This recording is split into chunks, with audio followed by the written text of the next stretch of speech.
Me da muchísimo gusto que continúe con nosotros y como es habitual a esta hora, vámonos a nuestra mesa de análisis. Le doy la bienvenida. Julián Levarón, activista. ¿Cómo estás, Julián? Gracias por estar con nosotros. Fenomenal, ¿cómo están? Gusto de saludarlos. Muchísimas gracias. Carlos Acem, asesor legal de la familia Levarón, también nos acompaña. ¿Cómo estás, Carlos? ¿Qué tal? Muy bien, muchas gracias, un gusto. Empezamos contigo, Julián. Vamos a cumplir 3 años de esa terrible tragedia. Espero que la resiliencia haya ya establecido ahí entre sus pensamientos, sus espíritus, pero ya hay justicia en este caso, 31 detenidos. Hay órdenes de aprehensión, hay vinculaciones a proceso. O sea, ¿cómo vamos en este caso?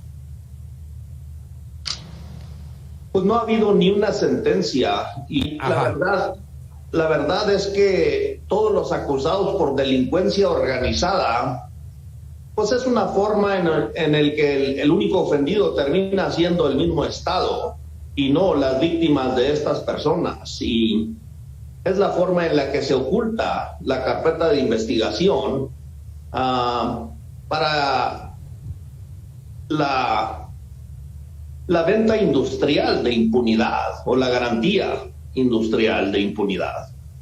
¿Por qué sería la intención del gobierno de mantener este caso en la impunidad? ¿No sería bueno para el gobierno detener a los verdaderos responsables y esclarecer esta situación? El propio presidente dijo, ya se detuvo a Rodrigo Ceballos Martínez, alias el Chamuco, integrante de La Línea. O sea que de lo que dice el discurso oficial pareciera que ya está resuelto este caso, Julián. No, realmente no está resuelto nada. Les recuerdo que están detenidos un exdirector de seguridad pública, un director de seguridad pública en funciones y ha habido militares y exmilitares que participaron en esa masacre y ellos tenían comprado la plaza o tratada la plaza porque nosotros hemos sido testigos desde las mismas instituciones de seguridad y de inteligencia que nos han compartido la información de cómo es que ellos sobornan y compran las voluntades en el ejército, en la policía federal, en la policía estatal y pues todos los policías municipales están subordinados a la delincuencia y esto realmente nos pone en una situación muy precaria. Sí, claro. a todos. Yo creo que así está en todo el país. Que esto suena muy descabellado, Julián, pero pues es la realidad. Carlos Acem, ¿ustedes han tenido fácil acceso, disposición de las autoridades a las carpetas de investigación? Mira, justamente ahorita estamos preparándonos porque a las 5:30 tenemos una audiencia.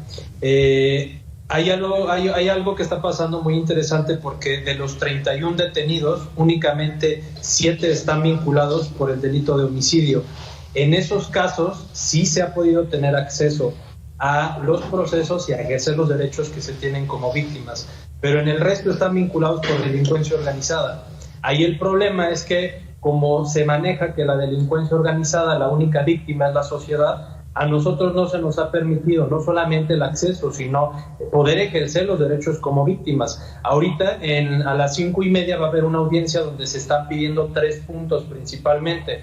Uno de ellos es que se reconozca como víctimas dentro de las carpetas de investigación de delincuencia organizada. Otro punto es que se investigue por terrorismo y por desplazamiento forzado. Y por último, que la Fiscalía General de la República atraiga la investigación del homicidio de Abel Murrieta, que él era el asesor jurídico de la familia al momento de que lo asesinaron y era quien realmente había llevado a cabo una investigación extensa del caso. Ahorita estamos esperando que un juez sea el que determine si sí son víctimas o no son víctimas dentro del proceso. Y eso es trascendente porque, como comentaba Julián, el problema es que se cobijan bajo esta figura de la delincuencia organizada para ocultar la información y para que no se pueda aperturar. Sería algo muy trascendente para la vida histórica jurídica del país el hecho de que se pueda hablar de que en un delito de delincuencia organizada puede haber personas participando como víctimas de forma activa, ofreciendo pruebas, impugnando, recurriendo, teniendo acceso a los expedientes e impulsando el proceso en compañía de la Fiscalía. Pues entonces está interesante esta situación, sobre todo es ese punto, Julián Levarón, que desde el principio ustedes mismos lo estaban estableciendo, que se les acusara por terrorismo. ¿Tienen esperanza de que pueda avanzar esta línea jurídica para acusar a estos 31 detenidos? Pues pedirle a las instituciones que se juzguen a ellos mismos es un ejercicio en la locura, de cierta manera, ¿no? Creo que esto va a empezar a cambiar cuando los mexicanos empecemos realmente a actuar, porque no hay manera lógica ni moral que se pueda justificar que por el hecho de que heredamos estas instituciones estamos obligados a tolerar el 100% de impunidad. Y creo que el Poder Judicial nos ha defraudado totalmente, y el Poder Legislativo, pues en realidad ellos hacen leyes que les permite cobijarse en la impunidad, y creo que el crimen mayor que se comete en todo el país y que ni siquiera es castigado es el crimen de la traición, de quienes tienen el monopolio en la seguridad y el monopolio en la justicia, y venden la plaza, venden su conciencia, venden su alma, y básicamente deja que madres y niños sean acribillados de 3.500 disparos y que ni una autoridad asuma esa responsabilidad. El chueco, el que asesinó a los sacerdotes en Urique, era bien sabido por toda la gente de la sierra que él dominaba esa plaza y que torturaba a la gente por gusto cuando estaba drogado por más de 12 años, hasta que por fin asesinó a 2 octogenarios que tenían 49 años al servicio de las tarahumaras, de los tarahumaras en la sierra de Chihuahua, y todavía no lo aprenden. Pero ¿qué pasa con todos los encargados de la seguridad que permiten que las cosas continúen de esa manera? En el asesinato de mi hermano Benjamín en el 2009, mandaron a los investigadores expertos, y un investigador que encontró todas las pruebas para llevar ante la autoridad una maleta llena de pruebas, lo secuestraron y le arrancaron las uñas, lo torturaron hasta que lo mataron. Y eso es lo que sucedió también en este caso. El primero que llegó a la escena del aceido ya fue asesinado. Y también el abogado de la familia, Abel Murrieta. Y literalmente vivimos con el terrorismo a todo nuestro alrededor. Y es difícil imaginar que el mismo Estado que nos ha traicionado y que nos ha vendido a los lobos, que se va a autoinvestigar y que va a llegar a una conclusión que nos pueda traer paz. Yo creo que al último, pues somos todos los mexicanos los responsables de este desastre. Sí, por parte de hacer poco, reaccionar poco. Carlos Acem, la muerte de Abel Murrieta, al principio, pues bueno, no se sabía, era un candidato, ¿no?, a la alcaldía, pues a lo mejor fue el tema político, pero ustedes han ido comprobando que pues sí tiene que ver. Candidato asesinado fue de los primeros que tomó el control de la defensa de la familia Levarón para intentar que se aplicara la justicia. Sí, de hecho aquí la parte relevante es que como el delito ocurrió en Sonora, no se ha dado una apertura. No hay resultados. Otra, no ha habido una apertura realmente de la carpeta para saber cómo va avanzando la investigación. Y gran parte del argumento que nosotros estamos dando al juez que va a decidir en un rato más la procedencia de que lo traiga la Fiscalía General, precisamente es que tenemos que tener la posibilidad de saber eso para impulsar el proceso, para formar parte, porque al final Abel, en el momento que se vuelve asesor jurídico de las víctimas en un caso tan delicado, él se convierte en una víctima potencial, y el Estado tuvo que haber tomado medidas especiales para garantizarle la vida, y ya que no pasó, entonces ahora lo que sigue es no solamente hacer que haya responsables, porque eso no se le puede llamar justicia, y eso siempre ha sido el pensamiento y el esfuerzo de la comunidad, que la justicia no puede quedar acotada a pensar que detener sicarios es justicia, sino tenemos que hacer que trascienda, que no haya más muertos, que haya en la conciencia social esta idea de que debemos de transformar colectivamente y que tenemos que obligar a las instituciones a que transformen. Por eso es que precisamente como no hay esa apertura, estamos pidiendo que se dé esta atracción del caso de Abel para poder formar parte de él de forma activa. Pues sí, está interesante. Y aquí el asunto que dices, o sea, tiene que haber sentencia, Julián Levarón, para y que sea con todo el rigor. O sea, fueron 6 niños, 3 adultos, 17 lesionados, más de 3.500 cartuchos, ya nos relatabas. Pues tiene que haber justicia fuerte. Cuando falleció Abel Murrieta, cuando fue asesinado, ahí iba a empezar un acto proselitista. ¿Qué pensaste, Julián? Yo hablé con él días, porque nosotros hicimos una marcha para acusar al gobierno de Javier Corral de narcoterrorismo, porque les pedimos ayuda. En agosto nosotros hicimos público en muchos medios de comunicación que había hombres armados en esa brecha, que estábamos muy preocupados por la seguridad de nuestra familia, que cruzaba ese camino todo el tiempo.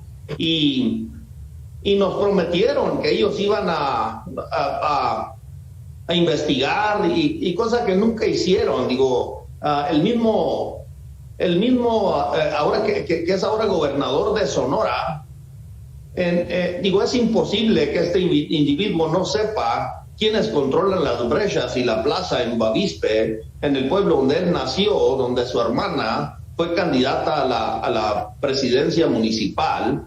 Digo, estas personas saben perfectamente quiénes son los que controlan esas brechas y saben cómo se llaman, y si los ven seguramente los conocen. Y esta impunidad que se tolera y que se solapa es lo más peligroso, porque literalmente la traición en nuestro país no lleva ni siquiera castigo. Yo no conozco un caso de alguien que haya sido castigado por traición.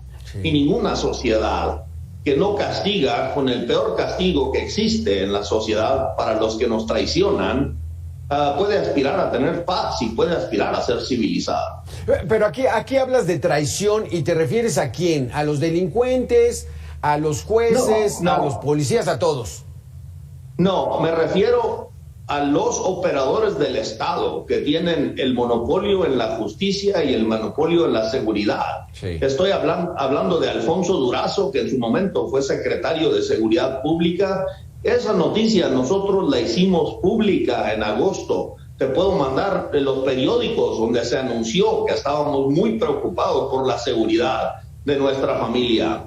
Y literalmente meses después ocurre esta masacre, digo, y literalmente estamos esperando la siguiente masacre porque no se resuelve nada, no se detienen a los responsables, a los funcionarios del gobierno de Javier Corral y de Claudia Pavlovich, que les pedimos los helicópteros el día de la masacre y nunca mandaron, ni siquiera mandaron a nadie. A nosotros que fuimos a rescatar a nuestra familia, nos detuvieron por 8 horas antes de poder llegar a auxiliar a esos niños que estaban heridos, porque si bien es cierto que 6 niños fueron asesinados y 3 mamás, fueron 17 los acribillados y algunos estuvieron casi mortalmente heridos. Se los llevaron en un helicóptero para salvarles la vida, tenían volada la quijada y estaban gravemente heridos otros de esos niños, y en las instituciones nadie paga un precio por vender la impunidad y por traicionar a la población.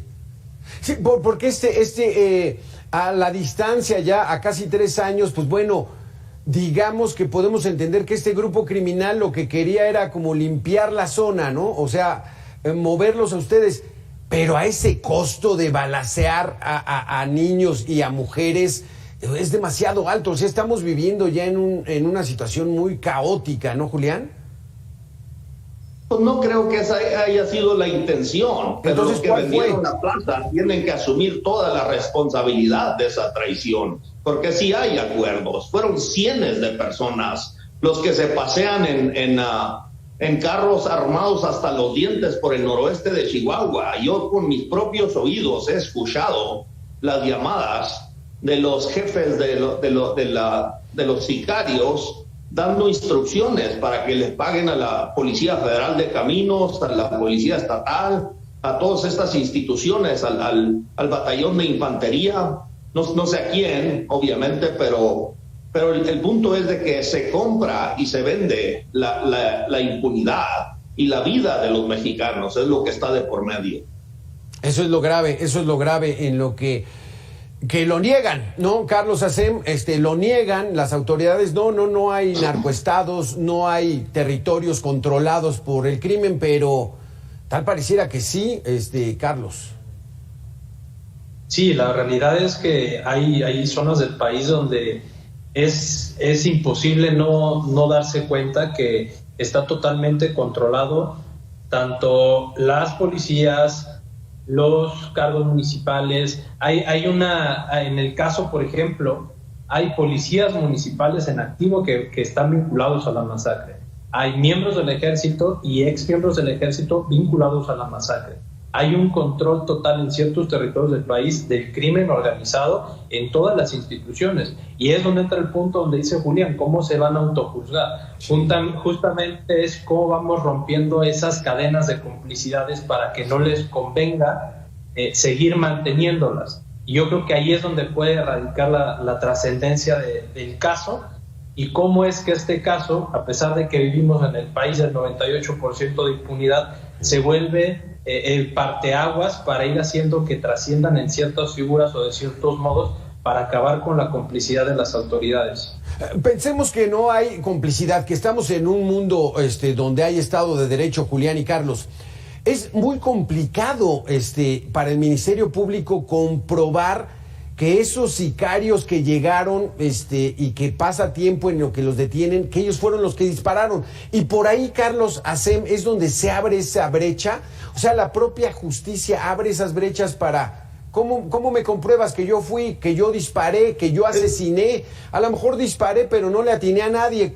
¿Esto cómo entenderlo, Julián? Es imposible porque nosotros hemos aceptado la idea más estúpida jamás diseñada por la mente del ser humano, que es permitir el monopolio en la justicia. El Poder Judicial, que reclama ser la única autoridad y la única voz para determinar para 130 millones de personas lo que es justo, en sus juicios no tienen un reflejo mínimo de lo que es el sentido de justicia de la población. Y yo creo que hay que empezar a quitarles ese monopolio. Digo, cuando llegó a existir la Carta Magna en Inglaterra en 1215, era precisamente ese el dilema. La gente quería participar en establecer lo que para ellos era la justicia, y de ahí viene el juicio por jurado popular. Algo vamos a tener que hacer para quitarles el monopolio, porque nos hemos vuelto tan científicos con las pruebas necesarias para establecer un hecho que se nos cayó el cerebro, literalmente. ¿Cómo se puede justificar el 98% de impunidad? Es una estupidez. Sí, es terrible. Se nos acaba el tiempo. Muy interesante esta situación. Vamos a estar al pendiente, Carlos Acem, de esta audiencia que va en el caso. Julián Levarón, estos micrófonos están abiertos para que algún día haya sentenciados y sientan ustedes, la familia Levarón, que al menos hubo un poco de justicia, ¿no? Pero bueno, muchísimas gracias por estar con nosotros, Julián. Muchísimas gracias, Carlos. Dios lo bendiga, gracias.